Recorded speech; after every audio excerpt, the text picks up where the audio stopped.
Hi dear friends, welcome back to Kiran Flight Sports channel. Pro Kabaddi Season 12 already release and retain list అయితే వచ్చేసింది. Telugu Titans అయితే కంప్లీట్గా తన riding డిపార్ట్మెంట్ని వదిలిపెట్టింది. So ఖచ్చితంగా రైడర్స్ని కొనాల్సి అయితే ఉంది. ఇప్పుడు తెలుగు టైటాన్స్ ఎవరిని టార్గెట్ చేస్తుంది, ఎవరి అవసరం అనేది చూసే ముందు అయితే ప్రో కబడ్డీ ఫ్యాన్స్, మెయిన్గా తెలుగు టైటాన్స్ ఫ్యాన్స్ వీడియోని అయితే గట్టిగా ఒక లైక్ చేయండి. అండ్ ఏ రైడర్ని తీసుకుంటే బాగుంటుంది సార్ రిలీజ్ అయిన రైడర్స్లో అనేది కామెంట్ చేయండి. అండ్ సబ్స్క్రైబ్ చేసుకోండి. ఈ యాక్షన్ సందర్భంగా ఫెంటాస్టిక్ అప్డేట్స్ మన ఛానల్లో ఉంటాయి. సో వీడియోలోకి వెళ్ళినట్లయితే తెలుగు టైటాన్స్ తమ మెయిన్ రైడర్స్ అయిన పవన్, విజయ్, ఆశీష్ నర్వాల్ని వదిలిపెట్టింది. మెయిన్గా విజయ్ అండ్ ఆశీష్ నర్వాల్ అయితే ఇద్దరు పోయిన సీజన్లో బాగా ఆడారు, రిటైన్ అవుతారని భావించారు. కానీ వాళ్ళకు ఆ డీల్ సెట్ కాకపోవడం వల్ల వాళ్ళు రిలీజ్ కావడం జరిగింది. అండ్ ఇక్కడ మెయిన్ థింగ్ ఏంటంటే 3 FBM కార్డ్స్ ఉన్నాయి తెలుగు టైటాన్స్కి. ప్రతి టీంకి 3 ఉన్నాయి, ఒక యూపీ యోధకు మాత్రం 2 FBM కార్డ్స్ ఉన్నాయి. సో వాళ్ళ టీమ్స్ వాళ్ళ ప్లేయర్స్ని రిటైన్ చేసుకునే మళ్ళీ FBM కార్డు వాడి తీసుకునే అవకాశాలు ఎక్కువగా ఉన్నాయి. ఆ డేంజర్ కూడా ఉంది. కాబట్టి తెలుగు టైటాన్స్ అయితే ఆల్రెడీ డిఫెన్స్ని బలంగా ఉంచుకుంది. డిఫెన్స్లో మనకి ఇంతకుముందు సీజన్లో రాణించిన అంకిత్ జాగ్లాన్ ఆ కార్నర్, అండ్ శంకర్ గడ ఇంకో కార్నర్, అండ్ కవర్స్లో కూడా ఆల్రెడీ ప్లేయర్ని అయితే తీసుకున్నారు. సాగర్ ఉన్నాడు, అండ్ అదేవిధంగా కవర్స్లో ఇంకొక player Ajit Pawar. So covers ఉంది, డిఫెన్స్ ఉంది, ఒక మోస్తరుగా అవుతుంది. కానీ రైడింగ్లో మాత్రం ప్రఫుల్ జవారే అండ్ చేతన్ సాహు లాంటి రైడర్స్ సో పెద్దగా రైడింగ్ డిపార్ట్మెంట్లో లేదు. ఇప్పుడు ఒక టాప్ రైడర్ని తీసుకోవాలి.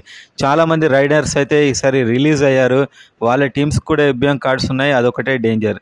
సో ఇలాంటి టైంలో మనకి కేటగిరీ ఏలో ఉన్న పవన్ షెరావత్కైనా విజయ్ మాలిక్కైనా ఇద్దరిట్లో ఒకరికి FBM కార్డు వాడడం మాత్రం పక్క. సో ఇద్దరిట్లో ఒకరిని ఆరు ఆశీష్ నర్వాల్, ఈ ముగ్గురిట్లో కూడా ఖచ్చితంగా ఒకరిని అయితే తీసుకుంటారు. ఇంకో రెండో వాళ్ళని కూడా తీసుకుంటే అది విజయ్ మాలికే అవుతాడు నాకు తెలిసి. ఆశీష్ అయితే ఖచ్చితంగా రిలీజ్ అయిపోతాడు ఈసారి నాకైతే అనిపిస్తుంది. So Vijay Malik or Ashish or Pavan వీళ్ళలో ఒక ఇద్దరు వచ్చేస్తే మాత్రం ఇంకా వేరే ప్లేయర్స్కి అయితే ఛాన్స్ లేదు. సో వీళ్ళని వదిలేయాలనుకుంటే మాత్రం మెయిన్ థింగ్ నవీన్ ఎక్స్ప్రెస్ వచ్చే అవకాశాలు ఎక్కువగా ఉన్నట్టయితే నాకు అనిపిస్తుంది. అండ్ ఎందుకంటే నవీన్ ప్లస్ పవన్ ఇద్దరు వచ్చినట్లయితే అది డబుల్ ధమాక్ అవుతుంది. కానీ అంత డబ్బు ఉంటుందా, ఎంత దూరం వెళ్తుంది యాక్షన్లో అనేది చూడాల్సింది. ఎందుకంటే చాలామంది ప్లేయర్స్ వచ్చారు కాబట్టి టీమ్స్ దగ్గర అంత డబ్బు ఉండదు. కాబట్టి పవన్ అండ్ నవీన్ కనుక ఇద్దరిని పట్టేసినట్లయితే ఈసారి రైడింగ్ డిపార్ట్మెంట్లో ఒక మూత మోగుద్ది తెలుగు టైటాన్స్ అని చెప్పొచ్చు. అండ్ అర్జున్ దేశ్వాల్ అండ్ దేవాంగ్ మొదలైన ప్లేయర్స్ ఉన్నారు, కానీ వాళ్ళ వైపు వెళ్ళకపోవచ్చు. అషు మాలిక్ ఇంకొక ప్లేయర్. సో ఓవరాల్గా అయితే పవన్ షెరావత్కి అయితే FBM వాడేస్తారనిపిస్తుంది. ఇతనికి సపోర్ట్గా Sachin Tanwar or Naveen express. So వీళ్ళిద్దరు ఇట్లా ఎవరు వచ్చినా కూడా బాగానే ఉంటుందని నేనైతే అనుకుంటున్నాను పర్సనల్గా. సో మనం అనుకోవచ్చు అషు మాలిక్ని, అర్జున్ దేశ్వాల్ని, దేవాంక్ని, నవీన్ని కొనేద్దామని. కానీ అక్కడ ఉన్న ఫిక్స్డ్ అమౌంట్ 5 కోట్లలో వీళ్ళంతా రారు. సో ఇంకా కొంచెం డిఫెన్స్ని కొనాలి అండ్ రైడింగ్ డిపార్ట్మెంట్లో మెయిన్గా కొనాల్సి అవుతుంది. పవన్కి అయితే FBM కార్డు వాడే అవకాశాలు చాలా చాలా ఎక్కువగా ఉన్నాయి. ఎందుకంటే మన చేతిలో ఉన్న పెద్ద అవకాశం అదే. ప్రతి టీం కూడా FBM కార్డు వాళ్ళ కీలకమైన ప్లేయర్స్కు వాడతారు. కాబట్టి పవన్కు వాడే అవకాశాలు ఉన్నాయి. కాకపోతే వేరేటోళ్ళని తీసుకుంటే అది ఆశ్చర్యమైన వాటికైతే.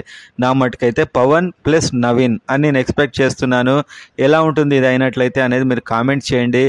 ఆల్రెడీ డిఫెన్స్లో అయితే మేనేజబుల్ టీమ్ ఆల్రెడీ ఉంది. సో రైడింగ్ మీద కాన్సన్ట్రేట్ అయితే చేస్తారు. ఇంకొక వీడియోలో నేను పర్స్ వాల్యూ చెప్తాను. అండ్ సబ్స్క్రైబ్ చేసుకొని లైక్ చేయండి.